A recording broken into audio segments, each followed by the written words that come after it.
блаженни, слышащие Слово Божие и хранящие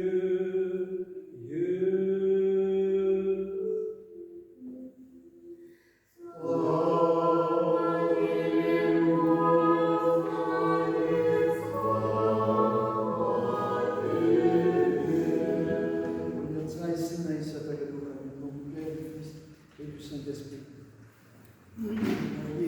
Voilà, chers frères et sœurs, nous entamons aujourd'hui, avec la naissance de la très sainte Mère de Dieu, toujours Vierge Marie, le début d'un nouveau cycle annuel. La date de ce qu'on appelle l'indicte, c'est-à-dire le début officiel administratif de l'année liturgique, correspond à quelques jours près à ce moment-là. Mais c'est ce moment-là, la naissance, cet événement qui est la naissance de la très sainte Mère de Dieu, qui ouvre le cycle de l'année liturgique. Pourquoi? Parce que la naissance de la Mère de Dieu commence l'histoire du salut des hommes, c'est-à-dire que son apparition sur terre est le réceptacle de la vie éternelle. C'est avec son apparition que commence notre histoire, l'histoire du salut de l'homme, et qui se terminera chaque année avec sa dormition.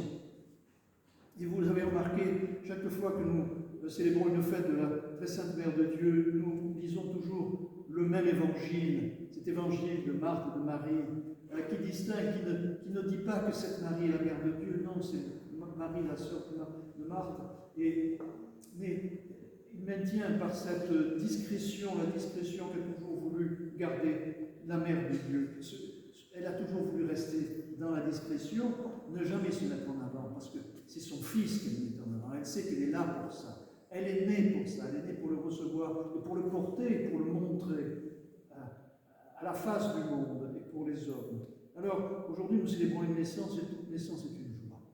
Que cette naissance nous apporte une joie infinie, une joie très grande, nous rappelle nos naissances, nous rappelle les naissances que nous avons eues dans nos familles, qui chaque fois nous apportent tellement de joie. Toute naissance est une joie infinie, toute naissance sur terre. Mais aujourd'hui, cette naissance est particulière, et comme nous le rappelle l'apôtre, cette naissance va permettre la naissance de quelqu'un d'autre. Alors déjà en elle-même, cette naissance est une grande nouvelle, une grande joie, mais elle est une promesse extraordinaire, elle est une promesse d'une autre naissance. Cette naissance est une première joie, et elle nous apporte la promesse d'une autre joie, encore plus forte et incommensurable, la joie de la naissance de celui, comme nous le rappelle l'apôtre dans son épître, de celui qui porte le nom de Jésus et devant qui fléchissent tout genou, dans les cieux, sur la terre et sous la terre. Le roi du monde, le roi de l'univers. Donc, cette naissance est une grande joie, double. D'abord en elle-même, toute naissance est une joie. Et ensuite, parce qu'elle fait naître la promesse de la naissance du roi de l'univers, du royaume des cieux, qui est venu s'incarner, qui va s'incarner en elle pour notre salut. Puisse la très sainte Mère de Dieu, dans son humilité exemplaire, nous apprendre, puisse-t-elle nous apprendre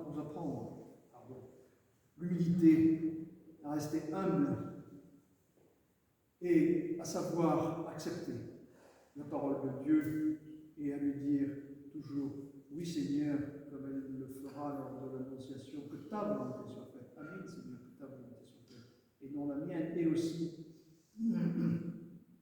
comme Anne et Joachim, que le Seigneur que la très sainte Mère de Dieu nous donne, par son intercession, nous accorde la grâce de la foi invariable, de la foi forte qui, comme pour Joachim et Anne, malgré les ans, leur ont permis d'espérer cette naissance et de l'obtenir.